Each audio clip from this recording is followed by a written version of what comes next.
All right, so we are going to look at graphing quadratics, quadratic word problems, solving quadratics by taking the square root, and then we're going to review some exponential functions.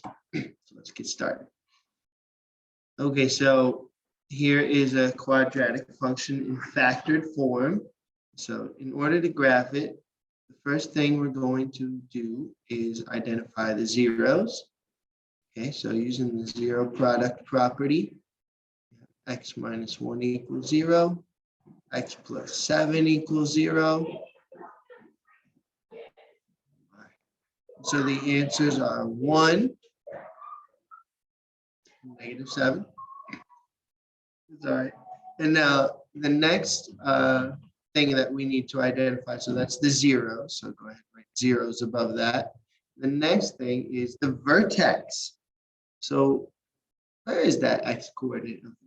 How do we find that? Well, how we find that is we add the zeros together and we divide by 2 because the vertex is exactly in the middle of the 0. So it's 1 plus negative 7, negative 6 over 2 equals negative 3.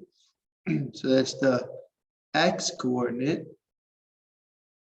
But if we want to plot it, we're also going to need the y coordinate. Mr. Field, how are we going to find the y coordinate? Great question. Here's how we're going to do that. We're going to substitute the x coordinate into the function. So I'm going to put h of negative 3, good little function review, right? So I see the function up here. I'm looking right here. So I'm going to write 1/4 and then x minus 1. So negative 3 minus 1. And then it says x plus 7. So negative 3 plus 7. Order of operations, parentheses first. Don't use a calculator. And then that's negative 4. And then this is positive 4. Bring down the 1/4. Negative 4 times 4 is negative 16. 1/4 times negative 16, that over 1. And then we get 4 times 1 is 4.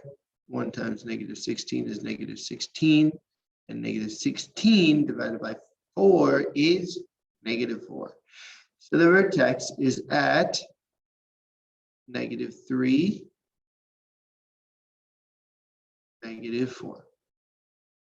Everyone got that? Let's graph this guy. Now, we only have 2 green dots. So one is going to be for the vertex, and one is going to be for one of the zeros. And the other 0 will automatically go to where it's supposed to when we graph the correct vertex and at least one of the correct zeros, because this is a parabola and it's symmetrical. So let's graph negative 3, negative 4. And then let's graph, what do we want to graph? How about 1? All right. Now, if I graph 1, it doesn't go to negative 7. So what if I put it at negative 7? Now, that doesn't work. So what that tells me is this green dot must be the vertex. And is that right? Oh, no, that doesn't. So, all right. So let's put this at 7. All right, no, that was a vertex there. Negative 3, negative 4, and then negative 7, and then 1, positive 1. Maybe I made a mistake on the vertex. Oh, why didn't anyone tell me? I graphed it at positive 3, negative 4. Look at that. See, when you put it in the right spot, it goes right where it's supposed to. All right, moving on. Now, if I make a mistake, it's all right, you know. That's how we learn. Just keep working through your mistakes. That's what math in life is all about. All right, Anna dives into a pool off of a springboard high dive. Her height in meters is x seconds after diving is modeled by blah, blah, blah, blah. Oh, I'm sorry. H of x equals negative 5 times the quantity x plus 1 times the quantity x minus 3. How many seconds after diving will Anna hit the water? Okay, so when we read these questions, we want to know, are they asking us for the vertex? Are they asking us for a 0 or an x-intercept? Are they asking us for a y-intercept? So let's review. How would we know? Well, if they want to know the max or the min or the high or the low, the most or the least, that's the vertex. If they want to know the end, something is hitting ground, you only hit the ground at the x-intercept. Hit ground, 0 profit. These sorts of things reveal to us that we are looking for the 0.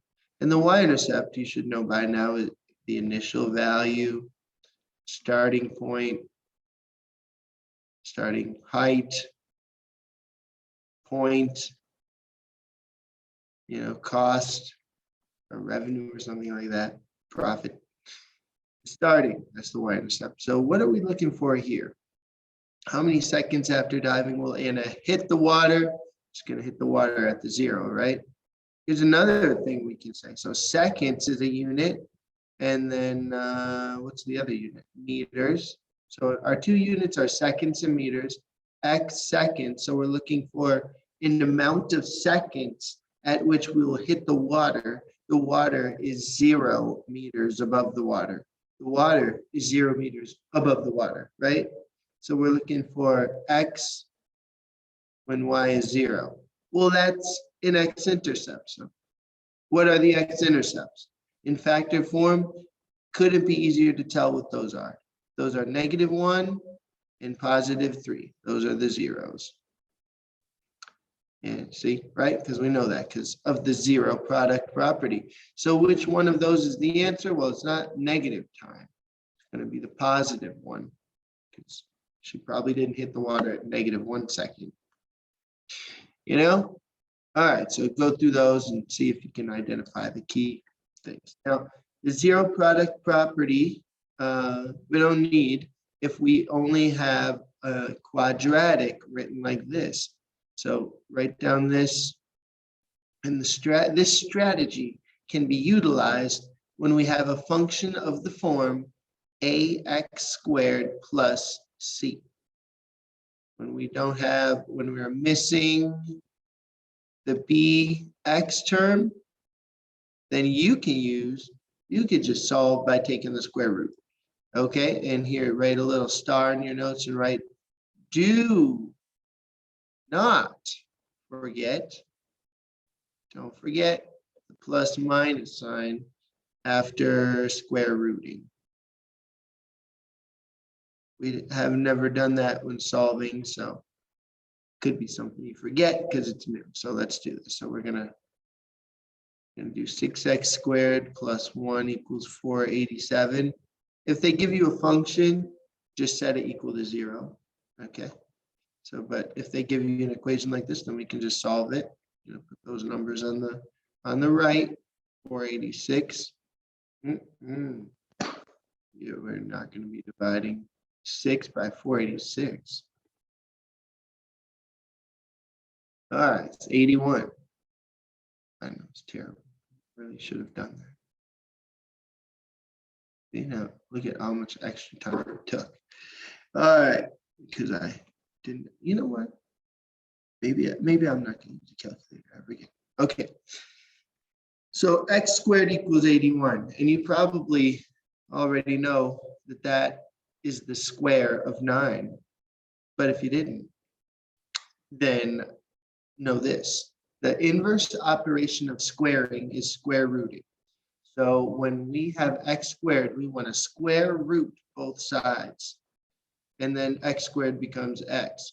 And the square root of 81 is 9. But if we were to substitute -9 in for x², it would also be 81. So -9 is also a solution. So we're going to write plus minus 9. Pretty cool, huh? -9 and positive 9. Now let's do. All right. So See how it says g of x, so just replace that with 0 and do what we just did. And you'll also see that some of these problems, well, this one is probably going to be, positive and negative of the same number. But here, the second assignment, you're going to see that we're not going to get the same number for the lesser and greater. So we're going to do x plus 6 squared minus 16 equals 0. Put my number on the right there. 16. And now, before I do anything else, I'm going to square root. So square rooting comes before subtracting 6 because it's outside of the parentheses, and parentheses are the first thing we do in order of operations. So they're going to be the last thing we do in inverse operations, right? And hey, if I'm square rooting both sides, what do I have to put in front of the square root of 16? A plus and a minus. And we know that the square root of 16 is 4. So now I'm going to separate this into two equations. I'm going to write x plus 6 equals 4, positive. And I'm also going to write x, so then put 4 in the middle. X plus 6 equals negative 4, because positive 4 is a solution, negative 4 is a solution to the square root of 16 when we're solving for the equation. Then I'm just going to put that number on the right side with a different sign. And then we know that's negative 2, and this is negative 10. So both of those values will give us the solution of 0 if we were to substitute them in for x. Check it out. Try it out.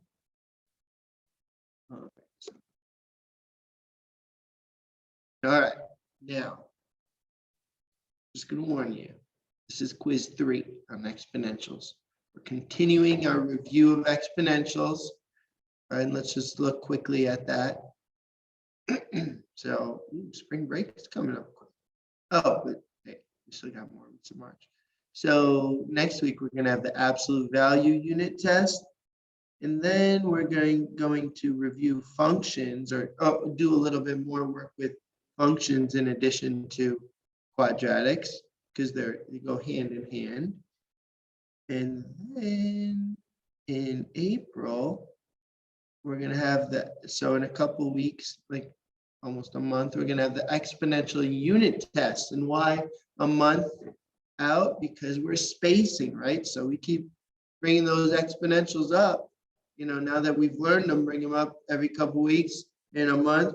And then by June, it should be easier for you to remember them, okay? But that's the first unit test.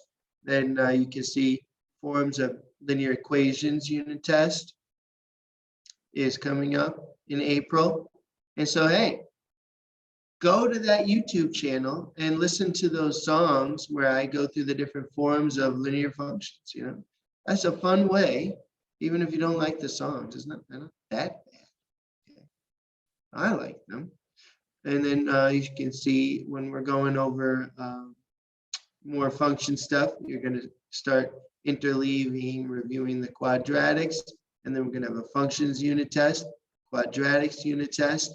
Is a long one. That's the only assignment for week 4 of May because it's 24 questions. That'll be fun. And then final project. So you know what? Sad, but we're getting close to the end here. Okay, so let's focus in now. If we get something wrong, if I have to pause the video, that's okay. Because I did do this one and I got a little stuck. It's okay, At the moment, a hot iron rod is plunged into freezing water. The difference between the rods and the temperature of water is 100 degrees Celsius. This causes the iron to cool, and the temperature difference drops by 60% every second. So that is our decay rate. I know that because it's a percentage. I know it's decay because we're dropping. Okay, so we know that 1 plus or minus r is inside of the exponential formula. And so we know we have 1 minus r in this question, and we know our r is going to be 0.6 because 60% is 0.6 as a decimal. So our decay rate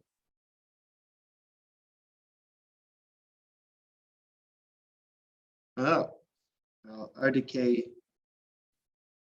factor, our decay rate is 0.6. But our decay factor is going to be 0.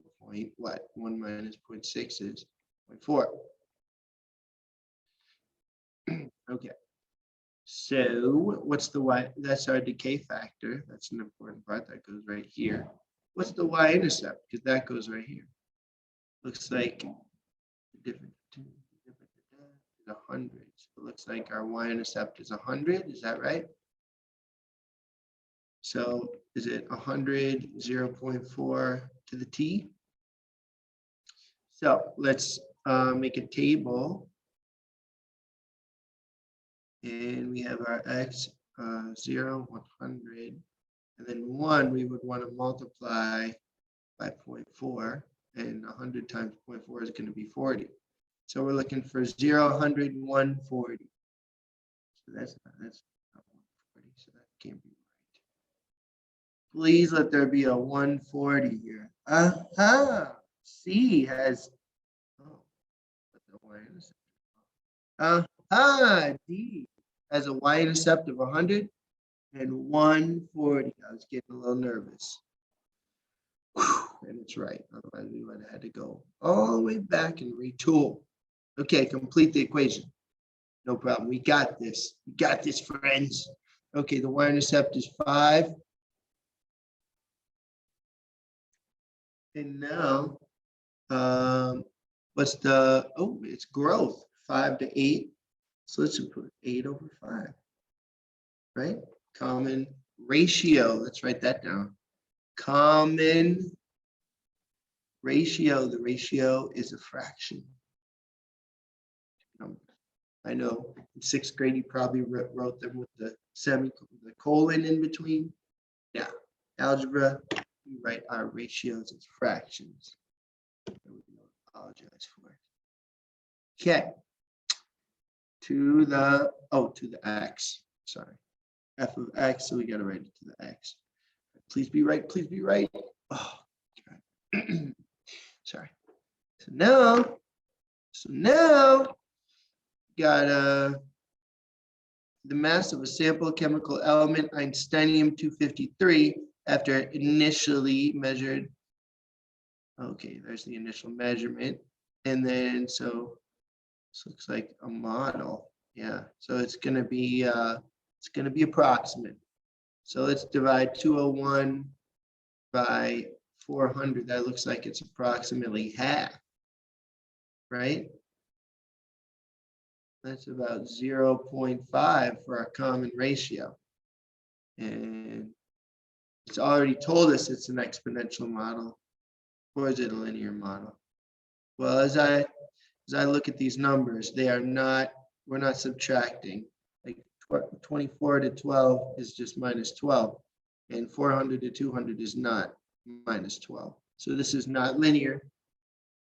It's exponential, and the common ratio looks to be about 0.5. Would you all agree with that? So let's choose this one. Doggone it. All right, let's figure it out. So it's got to be this one, right? Is that right? No. That was right. Okay. Now how do we let's review here.